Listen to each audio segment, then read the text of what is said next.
Hi, it's Wednesday, and that means it's time for another video edition of Widower Wednesday. I'm Abel Keogh, author of the book Dating a Widower, and I'm coming at you today from Las Vegas, Nevada. I'm in one of those big giant hotels on the Strip. Here, for those of you who are just wondering what the different background is, there's just a little peek at my hotel room. But anyway, convention aside, it is Wednesday, and you need a video.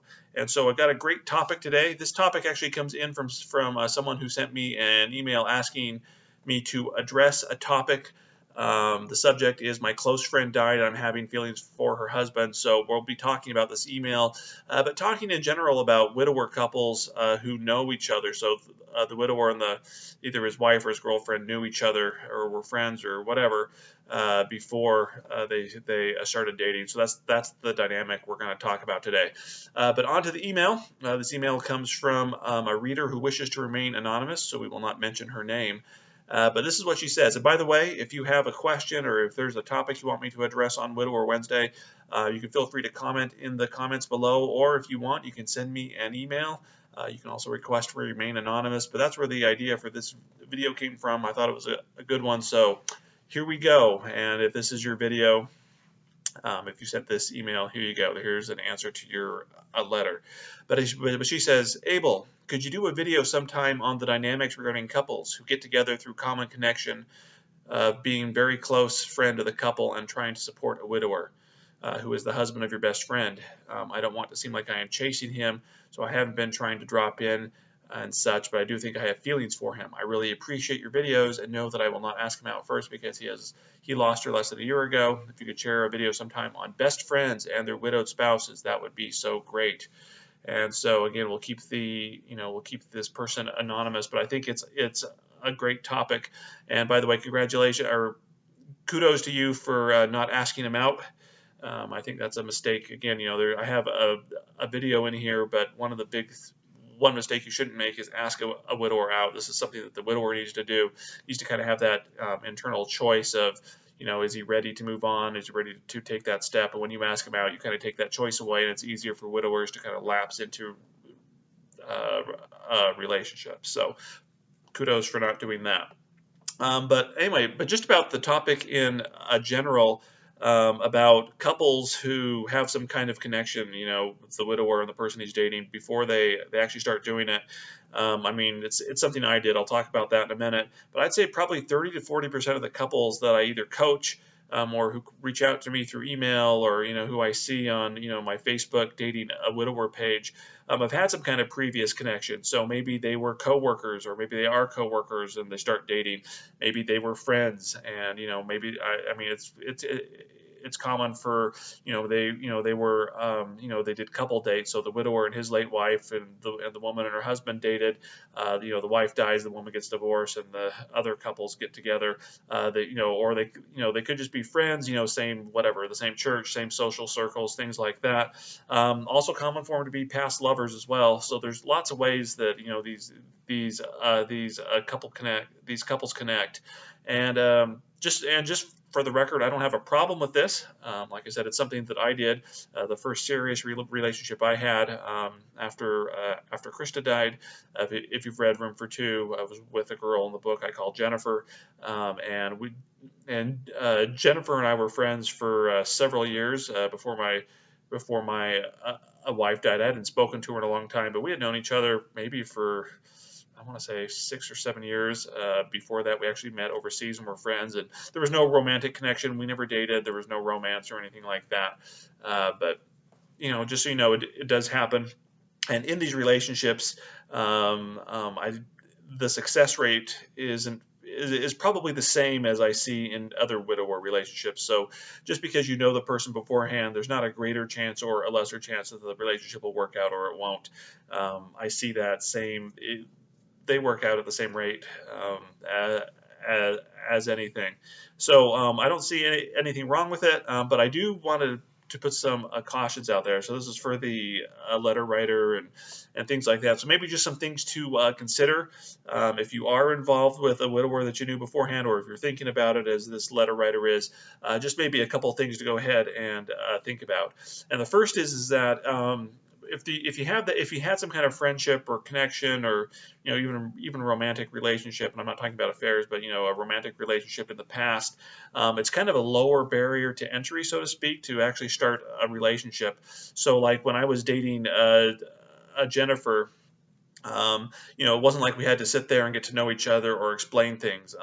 We were friends enough, that I already kind of knew her background a little bit. I knew a little bit about her. She knew about me, and of course knew about, I think a day or two after my late wife died, she knew about it. She and some friends actually sent flowers to the to my wife's funeral. So you can kind of understand that, it wasn't like a lot of the early dates I went on, where it's like I'm starting from scratch here, and we're trying to get to know each other, and there's this widower issue out there. It was just it was kind of an easier relationship to start, is basically what I'm trying to say. So again, there's nothing wrong with that, but I think one of the cautions, and one of the things you really got to kind of think about is, especially if if you're dating a widower here, is the widower getting into the relationship because it's bringing back some kind of past comfort level, or he already has a comfort level with this person, so is he just getting into it because there's a level of comfort there? When a spouse dies, one of the things that you'll see often that widowers do is they tend to gravitate towards familiar things. So towards familiar people, familiar places. Not that they're necessarily looking for a relationship, but they're looking for some kind of sense of normalcy.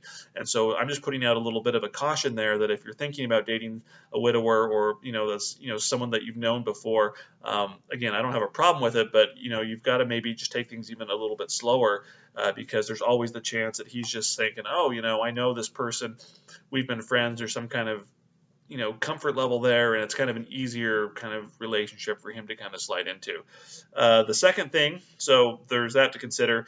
The second thing to think about is that the thing, kind of again, another layer of caution is that when the biggest thing I kind of coach women on, or I issues I got to deal with when people reach out to me, is that one of the mistakes women make when dating a widower is they don't really set healthy boundaries, or they don't really know how to act when they see red flags, right? So the widower's he's acting in a way that they normally wouldn't tolerate, but they tolerate it because he lost a spouse. I see this even more so with women who know their widowers beforehand. Again, I think it just goes back to that comfort level, and I think to themselves, well, John wasn't like this, when so and so, when his wife was alive, but he's grieving, whatever. I'll make an excuse for it. I'll kind of put up with it. So they tend to be more comfortable with red flags, and it's a little bit harder for them maybe to set healthy boundaries, because again, there's that familiarity. So again, to this person, I would say, if you start to get involved with this widower, just kind of make sure you're holding him to the same standards as you would any other guy, and just kind of remember that even though you have this familiarity with him, he's still a widower. He still has some issues that he's going to need to work through. So just kind of be cautious, and don't be afraid to kind of raise your hand and say, hey, are you really ready to move on? Or here's some boundaries we need to set. So again, it's just another level of caution. There's that familiarity there. Don't make excuses for his behavior just because you knew him, from work or social circles or whatever. The third thing I see is that if they had a past connection, so they had a past relationship. So something I'll see often in these relationships is that the widower and his girlfriend, they dated in high school, they dated in college. Maybe they even had a serious relationship again, and then for some reason it ended, and the widower got married, and the woman got married, and then the widower's wife died, and she got divorced or whatever, and they get back together 20, 30 years later. I do see that a lot. Again, don't have a problem with it, but the one thing I do see is that there's kind of this tendency for both parties, both the widower and the woman he's dating, thinking that they can kind of recreate the spark that they had 20 years ago. And I'm not saying that the spark can't be rekindled or relit or whatever. I think it can happen, but I'm just going to throw in some caution there that, it's been 20, 30 years or however long, and people change over that time. I'm not the same person I was 20 years ago. I don't know anybody that was the same person they were 20 years ago. So, just kind of keep in mind that if you're looking to recreate that spark, it may happen, it may not, but if it doesn't happen, doesn't mean that your relationship's doomed. But I just kind of see people go in kind of with that expectation that, oh, we were whatever, we were lovers in college, or we were serious in college, and something happened and it didn't work out.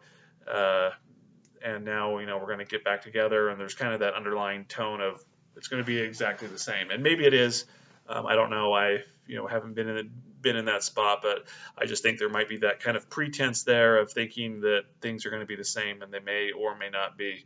The final word of caution, I'm just going to throw out there, is that people will think, especially if you run in the same social circles or work together, if you start dating the widower after his wife died, there will be those who think that you had like an affair or something going on before. If you did have an affair going on before, then you have other issues to deal with. But most of the time, that's not a case. That's not the case. Again, you were working together, same social circles. You start dating. People will there's always people that'll say, well, were they whatever sleeping together beforehand, or this has obviously been going on. Obviously, those people don't know what they're talking about, and there's they're just gossiping or whatever. But you just got to understand that it's kind of human nature, especially since people don't understand dating a widower, right? They don't understand these kind of weird issues that come with it, and so it's kind of I'm just pointing out that people are going to make those remarks, and they might draw that conclusion. Your job is just to not worry about it. You guys know the truth. If you feel like you need to confront somebody about it, that's fine. But I'm just saying, just throwing it out there as a caution. I've seen it. Again, when I've coached people or talked to them, they say, well, there's this rumor going around we were having an affair and we weren't having an affair. It's like, okay, well, that's just the conclusions that people are gonna draw sometimes. So just keep that in mind. I didn't have to deal with that. Jennifer and I lived 800 miles apart and hadn't seen each other in years when I got married. So, I didn't have those rumors, but I know that people have had to deal with them. So just throwing them out there so you can kind of be prepped for them, and, just understand that sometimes it's human nature to be gossipy and say things that aren't true. So anyway, back to the email real quick. So my suggestion is if you like this guy, nothing wrong with having those feelings. Just make sure that you're going to let him make the first move. Make sure that he's the one that's initiating things, and then expect the same behavior of him as you would any other guy. And I would just kind of maybe take things a little bit slower than I would normally advise people, just because if he does ask you out, you want to make sure that he's doing it for the right reasons, that he's not doing it simply because he's familiar with you, and he's trying to achieve some comfort level that way. So anyway, please update me. Let me know, by the way, if he ever asked you out or what the status is. Feel free to send me another email. Happy to update people in the comments below. Maybe even do another video about it. Anyway, I'm Abel Keogh, again coming to you from Las Vegas, Nevada. Please feel free to subscribe, comment. Again, if you have a question you want to send me that you want me to answer, send me an email, or you can leave a comment below. And if it's a topic I haven't addressed before, or you want to add a new angle to it, I'm happy to do a video on it. Anyway, I'm Abel Keogh, and I will see you next Wednesday. Thank you.